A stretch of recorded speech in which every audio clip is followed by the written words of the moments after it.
Praise Lord. Daily മന്നയിലേക്ക് ഏവർക്കും സ്വാഗതം. സങ്കീർത്തനം 2.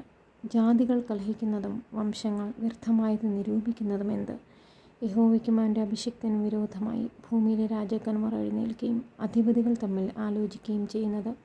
നാം അവരുടെ കെട്ടുകളെ പൊട്ടിച്ച് അവരുടെ കയറുകളെ എറിഞ്ഞുകളക. സ്വർഗത്തിൽ വസിക്കുന്നവൻ ചിരിക്കുന്നു, കർത്താവ് അവരെ പരിഹസിക്കുന്നു. അന്ന് അവൻ കോപത്തോടെ അവരോട് അരുളിച്ചെയ്യും, ക്രോധത്തോടെ അവരെ ഭ്രമിപ്പിക്കും.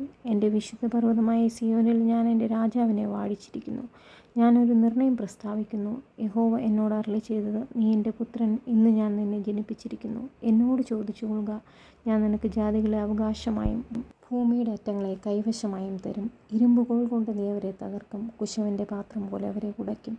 ആകയാൽ രാജാക്കന്മാരെ ബുദ്ധി പഠിപ്പിൻ, ഭൂമിയിലെ ന്യായാധിപന്മാരെ ഉപദേശം കൈക്കൊള്ളുവിൻ.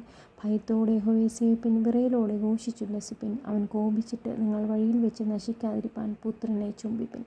അവൻ്റെ കോപം ക്ഷണത്തിൽ ജ്വലിക്കും, അവനെ ശരണം പ്രാപിക്കുന്നവരൊക്കെയും ഭാഗ്യവാന്മാർ. കർത്താവേ, ഇന്നത്തെ ദിവസം അങ്ങയുടെ കരങ്ങളെ ഏൽപ്പിക്കുന്നു. ഏവരെയും അനുഗ്രഹിക്കുമാറാകണമേ. God bless you all. Thank you. Jesus loves U.